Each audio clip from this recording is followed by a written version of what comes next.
गुरु प्यारी साध संगत जी राधा स्वामी जी। राधा आदि सूरत का नाम, स्वामी आदि शब्द निज धाम। सूरत शब्द और राधा स्वामी दोनों नाम एक कर जानी। सूरत शब्द संग करे बिलास, यो राधा स्वामी ढींग बास। राधा स्वामी दो कर जान, होए एक सतलोक ठिकान। आपके अनुसार राधा वह आदि सूरत है जो रचना के समय अपने निज धाम सतलोक से मृतलोक में उतरती थी। स्वामी वह आदि शब्द परमात्मा है जिसका निज देश सतलोक है। सतलोक से नीचे उतरी सूरत रूपी राधा और शब्द रूपी स्वामी एक दूसरे से अलग है, पर आत्मा के सतलोक में पहुंचने पर दोनों एक हो जाते हैं। दूसरे शब्दों में राधा और स्वामी आपस में अभेद हो जाते हैं। राधा स्वामी शब्द एक और तो परमात्मा के वर्णात्मक या सिफाती नाम के तौर पर और दूसरी ओर सबसे ऊंचे रूहानी मंडल के लिए प्रयोग किया जाने लगा। यद्यपि राधा स्वामी शब्द लगभग 150 वर्ष पुराना है, लेकिन आत्मा और परमात्मा का रिश्ता और उनके मिलाप की युक्ति अनादिकाल से एक ही चली आ रही है। परमात्मा से मिलाप करने का मार्ग परमात्मा ने खुद बनाया है। परमात्मा ने मनुष्य की रचना करते समय स्वयं उसके अंदर वह मार्ग रच दिया जिस पर चलकर वह सहज ही उससे मिलाप कर सकता है। यह मार्ग सतपुरुष राधा स्वामी परमात्मा का अपना ही रचा हुआ है, इसलिए इसको राधा स्वामी मार्ग या राधा स्वामी का उपदेश भी कहा जाता है। परमात्मा से मिलाप की परमात्मा द्वारा रची गई अनादि युक्ति संसार में पूर्ण संत सतगुरु प्रकट करते हैं, इसलिए इसे संत मार्ग या गुरुमत भी कहा है। गुरु अर्जुन देव जी भी कहते हैं, मार्गु परब का हरि किया संतन संगी जाता, संत का मार्गु धर्म की पौड़ी। गोस्वामी तुलसीदास ने परमात्मा की प्राप्ति के सच्चे मार्ग को संतमंत कहा है। इहा न पक्षपात कछु राखू, वेद पुराण संतमंत भाषु। वेद पुराण संतमंत एहु, सकल सुकृत फल राम स्नेहु। आपने ज्ञान मार्ग और भक्ति मार्ग की तुलना करते हुए भक्ति मार्ग संतमंत का नाम दिया है, जिसमें नाम की भक्ति द्वारा मुक्ति प्राप्त करने की युक्ति सिखाई जाती है। इस युक्ति का आधार हर जीव के अंदर कार्यशील परमात्मा का सच्चा शब्द या नाम है, इसलिए इसको शब्द मार्ग, नाम मार्ग, सूरत शब्द मार्ग या सूरत शब्द योग भी कहा जाता है। वर्तमान समय में इस उपदेश को राधा स्वामी मार्ग, राधा स्वामी मत या राधा स्वामी का उपदेश कहा जाने लगा। इस प्रकार उपदेश राधा स्वामी संत मार्ग, शब्द मार्ग या सूरत शब्द योग का ही पर्यायवाची है। मूल रूप में यह उपदेश प्राचीन या अनादि है, पर स्वामी जी महाराज के आने के बाद इसे एक नया नाम मिल गया। मध्यकाल के संतों कबीर साहिब, गुरु नानक देव जी, गुरु रविदास जी आदि ने भी इसी साधन और मार्ग का प्रचार किया था।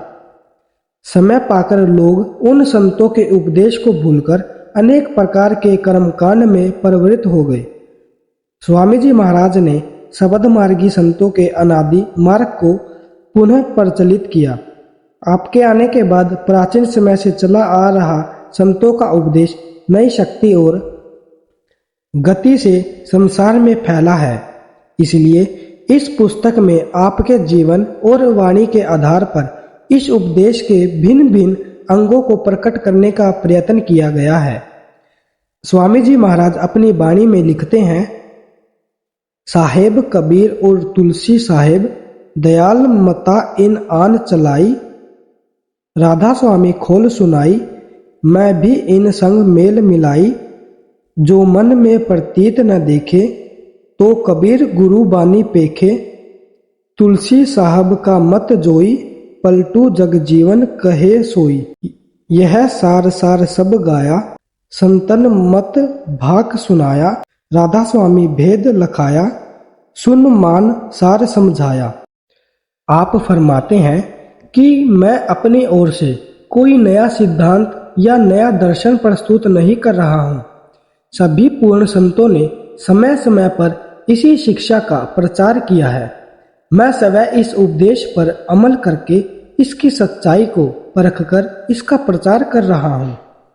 आपने अपनी वाणी के कई प्रसंगों में संसार में समय समय पर हुए पूर्ण संतों शम्स, तबरेज, मौलाना रूम, मुजहिद अल्फसानी, कबीर साहिब, गुरु नानक देव जी, दादू साहिब, जगजीवन साहिब, गोस्वामी तुलसीदास और तुलसी साहिब आदि के नाम लिए हैं।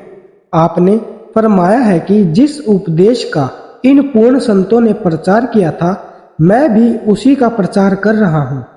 उपदेश चाहे पुराना है, पर इसको स्वामी जी महाराज ने अपनी निजी प्राप्ति और अनुभव के आधार पर फिर से प्रस्तुत किया है। स्वामी जी महाराज ने अनेक संतों की महिमा की है। आपने अपने सत्संग में कबीर साहिब, गुरु नानक देव जी और तुलसी साहिब की वाणी की व्याख्या किया करते थे। गुरु अर्जुन देव जी ने आदि ग्रंथ में गुरु साहिबान के अलावा और बहुत से संतों महात्माओं की वाणी शामिल की है। बाइबल में कई पैगंबरों के कलाम दर्ज हैं। दादू साहिब के शिष्यों ने सर्बगी ग्रंथ में अनेक महात्माओं की वाणी शामिल की। हम लोग शरीयत के प्रभाव के अधीन अपने धर्म को बड़ा अलग, निराला और परमात्मा की खास बख्शिश का अधिकारी सिद्ध करने की कोशिश करते हैं, जबकि जिन संतों महात्माओं के नाम की ओट लेकर हम इस तरह करना चाहते हैं, वे संत दूसरे संतों की महिमा करते हैं और हर संत की वाणी को संपूर्ण जगत के लिए कल्याणकारी बताते हैं। राधा स्वामी मत कोई अलग धार्मिक फिरका या संप्रदाय नहीं है, न ही यह कोई सामाजिक, जातीय या राजनीतिक संगठन है। इसका संबंध किसी एक धर्म से नहीं, बल्कि प्रत्येक धर्म के लोग इससे एक जैसा लाभ प्राप्त कर सकते हैं। इसमें किसी एक देश या धर्म में हुए संतों को छोटा और दूसरे देश या धर्म में हुए संतों को बड़ा सिद्ध करने का प्रयत्न नहीं किया जाता। न ही किसी एक परमात्मा की वाणी को अधिक या दूसरे की वाणी को कम सम्मान दिया जाता है। इसमें सभी देशों, जातियों और समय में हुए पूर्ण संतों के उपदेश का समान आदर करते हुए जीव को इससे लाभ उठाने की प्रेरणा दी जाती है। लेकिन जोर अपने समय के संतों से अमली रूहानी मार्ग प्राप्त करने पर दिया जाता है। उपदेश राधा स्वामी पूर्ण संतों के द्वारा समय समय पर दोहराए गए इस सिद्धांत के बल पर खड़ा है कि परमात्मा से बिछुड़ी आत्मा परमात्मा से मिलकर ही सच्चा और स्थायी आनंद प्राप्त कर सकती है और सदा के लिए आवागमन के दुखमय बंधनों से मुक्त हो सकती है। परमात्मा से मिलाप करने के लिए इसे कोई बाहरमुखी साधन, कर्मकांड या शरीयत अपनाने की आवश्यकता नहीं है। आत्मा भी अंदर है, परमात्मा भी अंदर है। परमात्मा से मिलने का साधन और मार्ग भी अंदर है। यह साधन और मार्ग परमात्मा ने स्वयं हर जीव के शरीर के अंदर रखा हुआ है। परमात्मा से मिलने के न पहले कभी दो मार्ग हुए हैं और न आगे कभी हो सकते हैं। संसार में अनेक प्रकार के कर्मकांड या शरीयतें प्रचलित हैं। ये सभी अलग अलग स्थानों के लोगों ने अपने अपने सामाजिक, जातीय और भौगोलिक हालात के अनुसार शुरू किए हैं, जिसके विपरीत हर धर्म की तह में काम कर रहे नैतिक और रूहानी नियम सम्मान है। संसार का कोई ऐसा धर्म नहीं जिसमें प्रेम, सत्य, संतोष, अक्षमा, सेवा, त्याग और अहिंसा आदि नैतिक गुणों पर बल न दिया गया हो।